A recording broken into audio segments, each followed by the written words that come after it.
Welcome to the tutorial creating a custom particle effect. So in this tutorial, I'm going to show you obviously how to start from scratch to build your own particle effect system.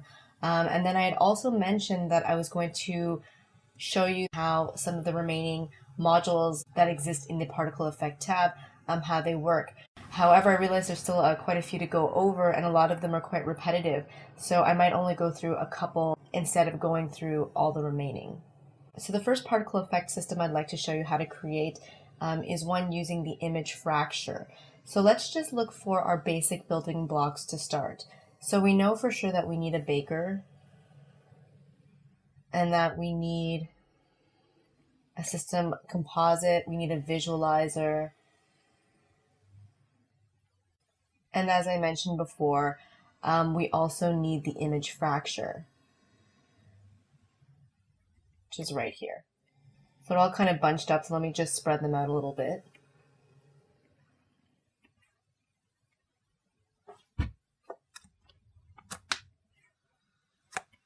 So we know that the baker always goes into the visualizer. We know this because of the color.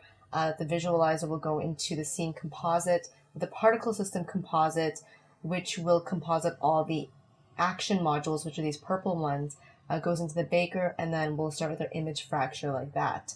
So the first thing we need is a sprite for our image fracture. So the image fracture is unique in that it actually needs two sprites. It needs an image and it needs a matte.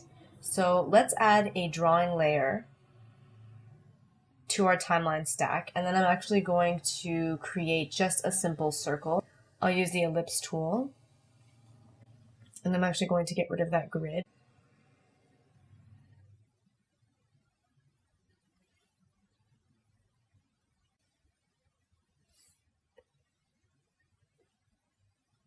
There we go. And so I'll use the ellipse tool. I'll hold down Shift and Alt to create it from the center. And then what I'm going to do is fill this with color. So let's go into the particle effects palette for our scene. And I'm going to create a new swatch. And let's make it a gradient just for fun.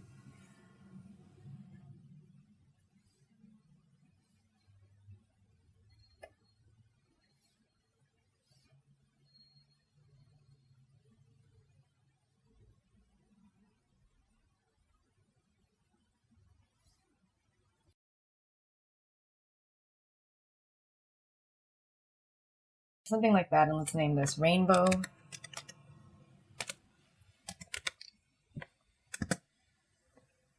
Oops. Okay, so we have our swatch, and I'm going to fill our circle with color, and actually I'm just going to get rid of this black border because we don't really need it. So now let's go to the drawing view, and actually we need another drawing layer, but before I create another drawing layer for our matte, I'm going to name this one Rainbow Circle. And then we're going to create another drawing layer, and I'm going to name this one Matte. And I'm going to turn the light table so I can see my rainbow circle. And what I'm going to do is draw a bunch of black jagged lines across this circle in the way that you would see a shattered mirror if all the pieces were glued back together. And it doesn't matter if you use the pencil or the brush tool.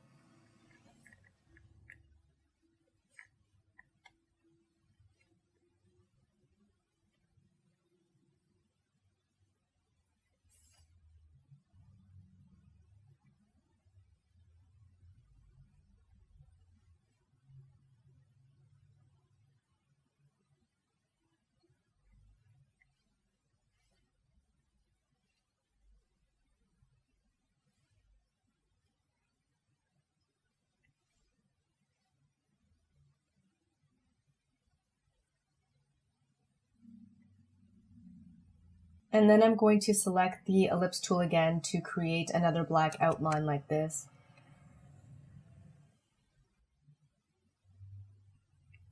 Which might be a bit nicer visually to see. So I'm going to select everything on this layer, and I'm going to flatten it. And then I'm going to use the cutter tool to get rid of any of the rough edges. I'm not even really sure how necessary a lot of this is. You can kind of decide for yourself how neat you want your mat to look. In retrospect, I probably should have used the polyline tool to create this. I'm just so used to using the pencil or the brush tool. So I might speed up this part of the video, just this cleanup section.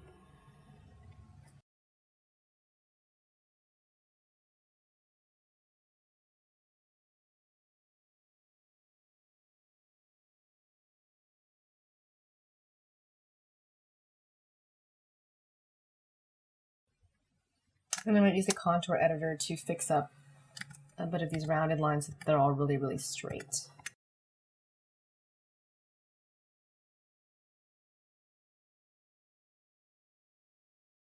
You can also use the smoothing tool. It's another way of getting rid of these extra points.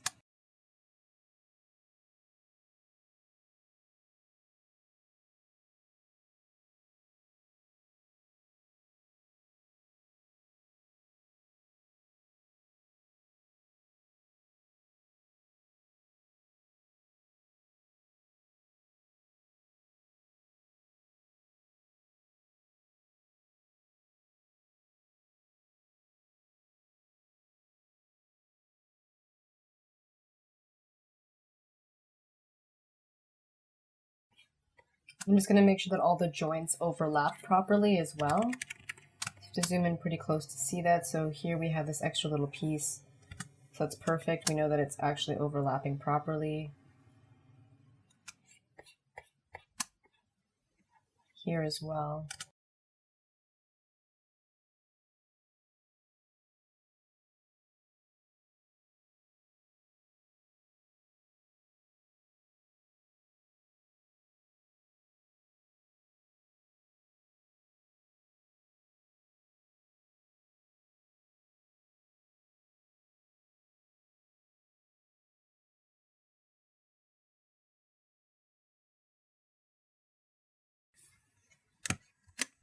So I think that looks pretty good.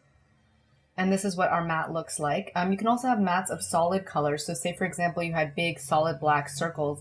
The part of this rainbow circle then that would be cut out when we added it to the image fracture would just be these cut out circles from this big circle. So you can have various types of mats and you can experiment that to see how that works. So now let's go to the network view again. And our mats are currently connected to our scene composite, but we want them to be connected to our image fracture. So let's unplug these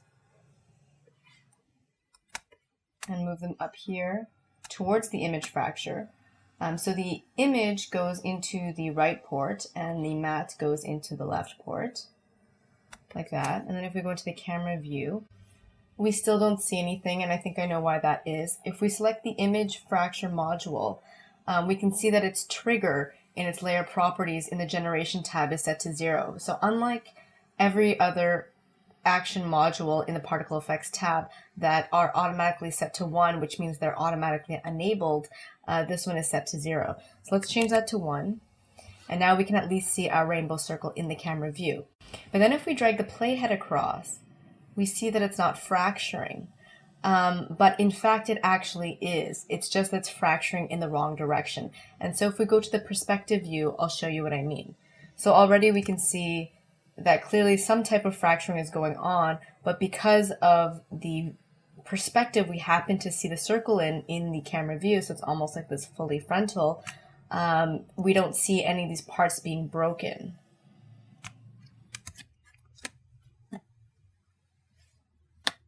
And actually, as I drag the playhead across, you'll see that they're also not spreading out from any type of central source. So we know already that even though the image fracture can break apart an image, it clearly cannot move them. And these are where some of the other action modules are going to come into play. I don't think I'm going to go through all the layer properties of the image fracture because we've seen them all before in the sprite emitter. I think the sprite emitter has even more. So if you want to know about any of the properties that belong in the image fracture, you can check out the sprite emitter and all those questions will be answered for you. So let's add some initial velocity to start and see if that doesn't get us moving. So we'll go back to the module library. We'll scroll down until we find velocity. We'll add it to our network view. I'm going to plug that in. Already we see something happening here. Okay, so we see it moving to the right in the camera view, and in the perspective view, okay, it's also moving right. So if we open up the layer properties for the velocity, we'll see that's because the X is the only one that has any influence. It's set to 1. So let's change that to 0. And let's change the Z to 1 so that these pieces will come towards us, or come towards the camera. The other thing we'd like to change in here is the velocity type. Right now it's set to constant speed, but what we really want to see is either random in all directions, 2D or 3D. I'll start with 2D so you can see what that looks like. It breaks apart like this. So it breaks apart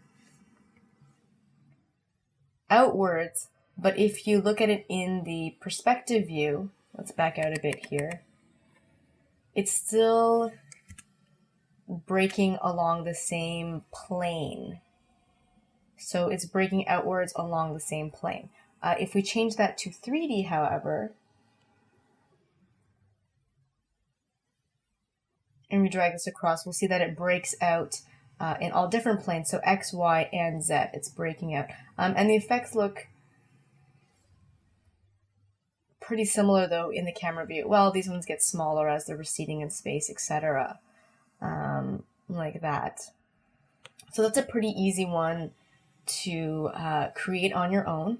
You can always continue to add things. You can add a sync so that once you've gone past a certain level, these particles don't disappear forever. Also, tweaking is a big deal. I mean, it's easy to create this, but it looks like it's going a little bit slowly, so you might want to change the speed. You know what I mean? Like, it's all about tweaking it to make it look exactly as you would like, using all the different layer properties. But let's move on and try to create another particle system. So for now, what I'll do is I will group this system.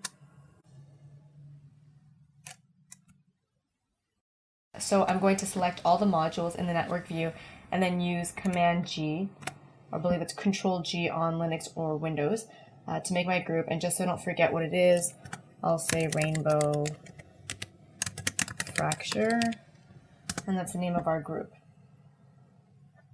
And once again, you can also do all sorts of things like add a peg here on the outside, and then as this is fracturing, it can move from right to left, or backwards and forwards, or up and down.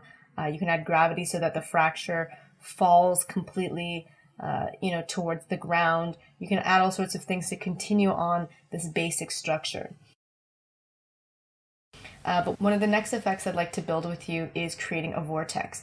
So there's the orbit and the vortex, which are kind of similar, and I just decided to do a vortex instead. So I'm going to drop that in there, but once again we have to drop in all our basic building blocks, that being the visualizer, the region composite, and the baker just to start. Oh, not the region composite, sorry.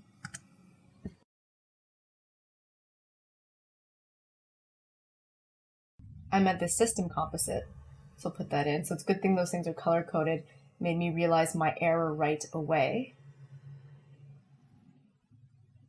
So the vortex is actually one of those effects that doesn't create particles on its own, but creates the motion of the particles. It creates an action. So we actually do need a sprite emitter as well, just to begin.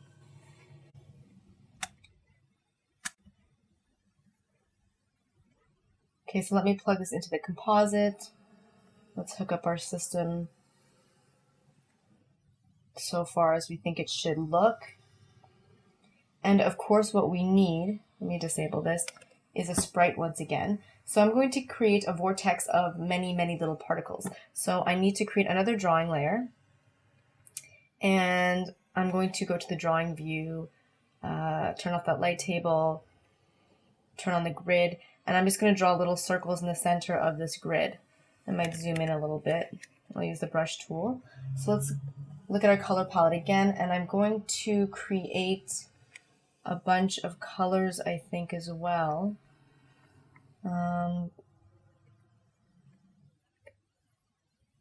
So let's add some brighter colors. So let's add that.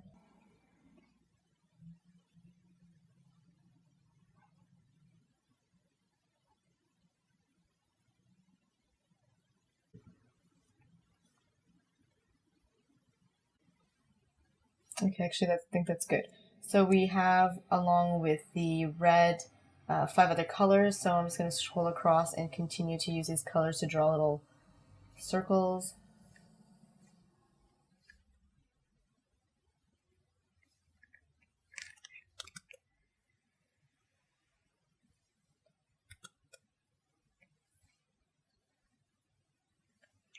Okay, so we have 5 particle types in our drawing layer, and let's name this colored circles so we know what it is. And then go back to our network view. And once again, it's plugged into our composite, but what we want to do is plug it into our sprite emitter. And then if we go to the camera view, okay, we don't see anything yet, and that's because I think we have to fill in the information for our sprite. So number of particles, I think I'm only going to start with something like 10, and 100% chance that these are going to be produced per every frame. Sequentially assigned type number, yes. So particle type 0 is on frame 1, particle type 1 is on frame 5. Right now, let's say age at birth is 0, which means it'll start slowly building 10 particles, then 20, then 30, then 40, etc. Particle mass, we can keep it that way for now. And then for the rendering, we're going to use the particle type. We don't really need to cycle it. You can cycle usually when there's no movement coming from the action modules, but that the actual action is coming from an animated sprite. That's generally when you want to start cycling. So we can leave it at no cycle for now. And I'm pretty sure all the other default values are okay. So what I really think we're looking for now is a region from which the particles will be emitted from. So let's go back into the module library and look for a 3D region to plug into our sprite emitter. And there we go. In our camera view, we're finally starting to see some particles. But if we scroll across, we see once again that they are not moving. So what's happening here are that the particles are just starting to fill up the region in which they're being generated from. So in this case, it's this sphere. But they're not moving upwards or in any direction. So before we start adding anything like maybe initial velocity or move particles, there are a few other things we can try to make some movement in our particle system. Let's go back into the sprite emitter. And I think you saw me hesitate when I was in the generation tab to change the mass of the particles, because right now this mass is quite high, and the higher this mass is, the harder it is for these particles to float upwards. So let me just change this to something quite a bit smaller. And then I'm going to close this. And now if we scrub across again, I think you'll see, yes, so you'll see that already these particles are really starting to spiral in a very natural fashion. So this is quite nice. So I think the one thing that we're a little concerned about, though, is this big globule mass of particles stemming from the origin source. So let's go then back to our 3D region. And it is often a lot of this back and forth. You change one thing, then you have to change something else. So let's change our maximum radius to something quite a bit smaller. If I went to view controls to bring up our actual spherical region, I think we would see it be something about this size. So let's try something like 2. And there we go. Already our origin point is quite a bit more condensed. So that's quite nice. And then we can even play with the actual shape of the vortex, which we haven't looked into yet. So if we go in here, we can see that in fact it's actually moving in the right direction, which is nice. It's this Y direction. So we can increase the value to actually increase the height of this cone. So say if I change it to something like 20. So now it's completely going off screen. We could also increase the radius of the mouth of the cone, say to something like 16. And so right now we're really just seeing the bottom, and it's going to spiral out like that, which is quite nice. So just so we can see things a little bit better, I'm going to add a peg to the particle visualizer and move the whole thing down. So let's go back to our module library. Let's go to the favorites tab, find a peg, attach it to the particle visualizer, and then let's show the translate tools controls in the camera view, and then move the whole thing down. And now we can see it spiral upwards. And of course now there's the issue of it creating particles forever. So maybe what we'd like to add next is a sink. And you might be wondering, how is it possible for these particles to be spiraling forever in movement when we have no actions that create movement? And I think I mentioned this in one of the first tutorials, that both the move particle module as well as the Baker module control movement. So if we look into the Baker module for just a second, we can see that move position is checked off. So if we were then to add a move particle module, I would uncheck this move position, and that's why we're able to still see movement even though no actual movement action module exists in our particle system composite. So we were looking for a sink, so let's go back to the particle effects tab. And we're going to go down until we find the sink here and drop that in. And we already know that the sink needs a 3D region, so let's drop one of those in as well.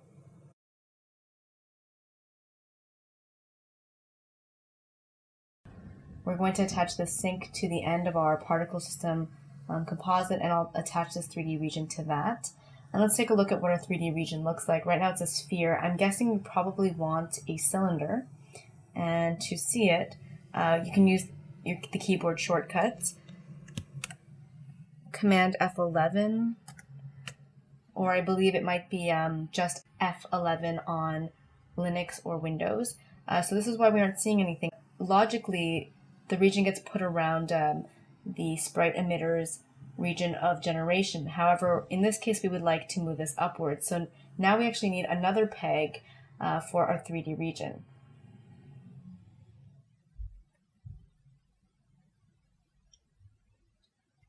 So let's go back and find one of those, attach that peg, and now let's move our 3D region upwards.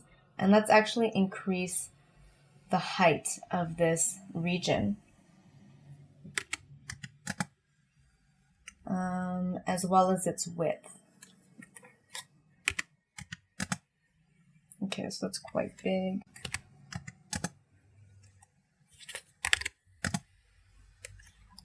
More like it, and I think we need to make it long enough to see the generation of these particles, or it might not work. There we go.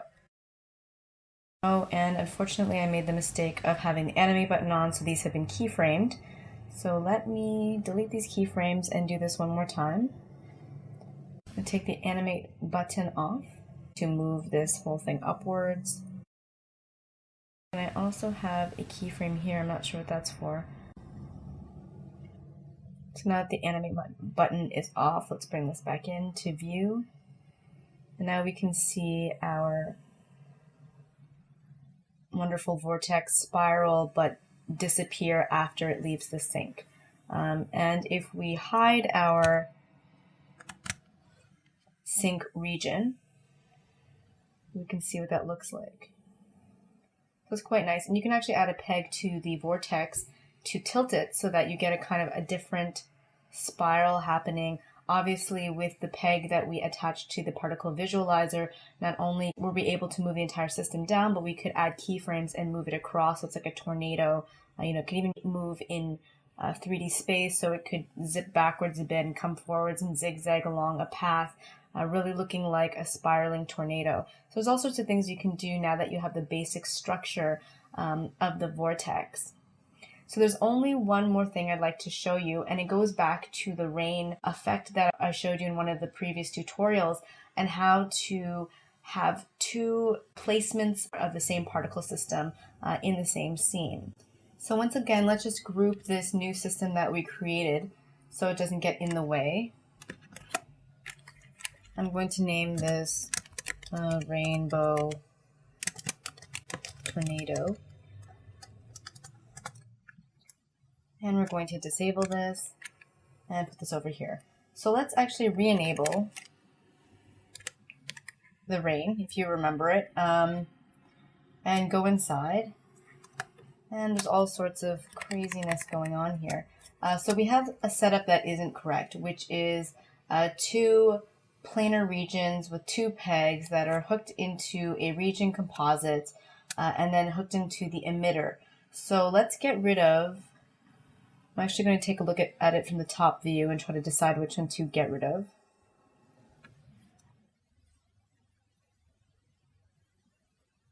So I have to view the regions. Okay, so let's get rid of this one in the back. So I'll delete this as well as its peg, which means we also don't need this composite. There we go.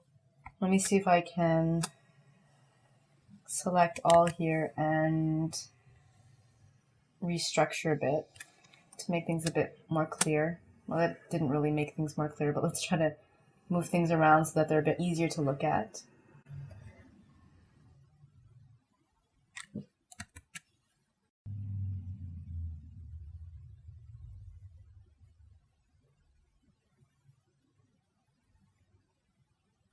Okay, so there we go.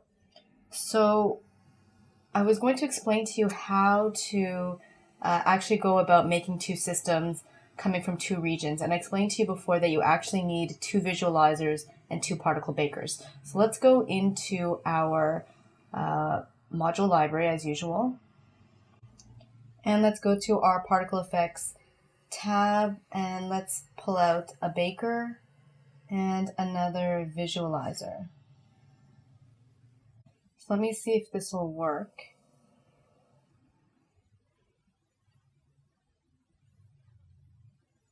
And if we go back to the top, yep, there's a second plug for the composite. So let's go back into our group. So right now it appears as if there's still only a single system, and that's because both systems are producing the raindrops exactly at the same time, which means that they overlap with one another. So what we need to do is add a bit of variation.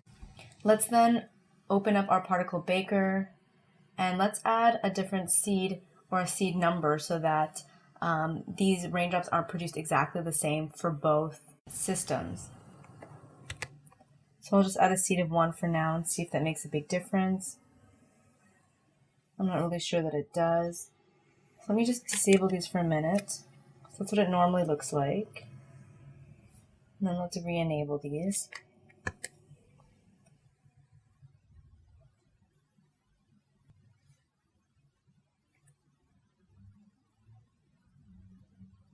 Okay, so there is a second system and it's up here.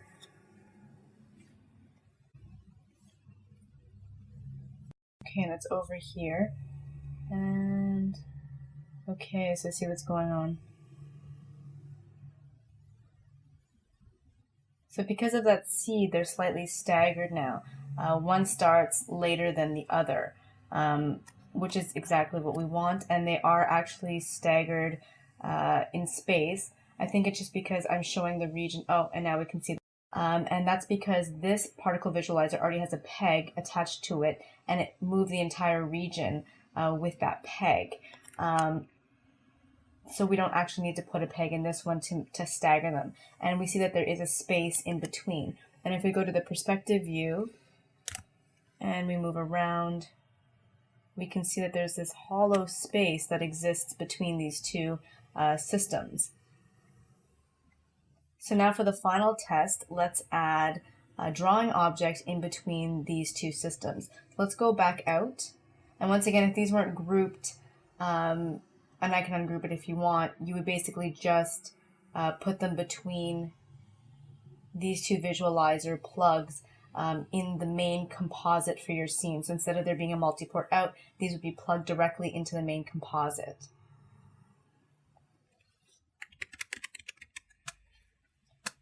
So let's add another drawing layer, and let's grab the playhead and bring it back to frame 1. Then let's select the rectangle tool. I'm just going to check out the tool properties for this rectangle. That should be fine.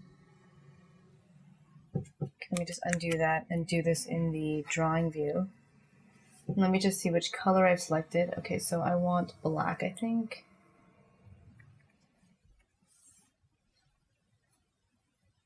So let's create a rectangle.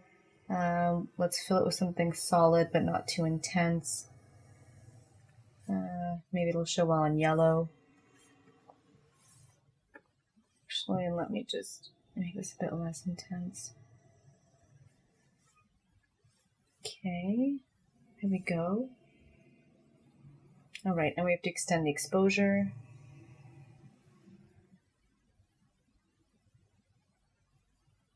Okay, and right now it's in the middle of one rain. I have a feeling I know why this isn't working. Let me just first of all bring this object back in space. Here we go. Oh, actually now it looks like it's working.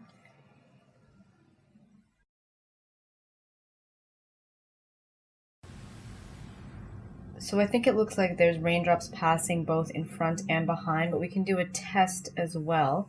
Let me reset the view here in the camera view so we can view that a little bit larger. Let's go back to the network view. My only concern, okay, first of all, this drawing should be between these two cables on the main composite. That's the first thing. Secondly, if we go back into the rain group, we'll see that there's a peg connected to the left port of the first particle visualizer. And what this peg is doing is that it's actually moving this entire system back in space, so back along the z-axis. So that's how we know that this particle system is the one that's located back here. However, it's recommended that if you'd like to move your flattened system between or behind objects, so other drawing objects in space, so along the z-axis, you should actually attach a peg into the right-hand port of the particle visualizer. The peg that's plugged into the left-hand port can move the entire system, including the z. However, what we're really looking to do is add a peg to this port right now. And just to double check, let's do a quick test by enabling and disabling the two systems. So right now, visually in the top view, it looks like they're staggered. It looks like this rectangle should be between them. If we look in the perspective view, it's the same thing. It sits between these two rain systems. However, if we disable the first group, we'll see there's still raindrops in front, even though they look like they're behind in the top view. So let's re-enable that. And then if we disable the particles, this particle baker and this visualizer, there's still raindrops in front. So either way, there are raindrops in front, but we definitely want some raindrops behind. So I'm going to re-enable this, and then I'm going to get another peg from our module library.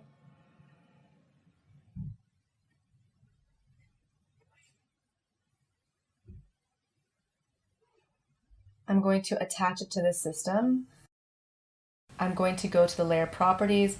So you could do it here through the positioning by moving the z-axis and using B for back, or actually let's do it through the top view using the translate tool. I can move to the first frame, but it doesn't really matter. I'm not going to add any keyframes. The animate button is off. And let's move this group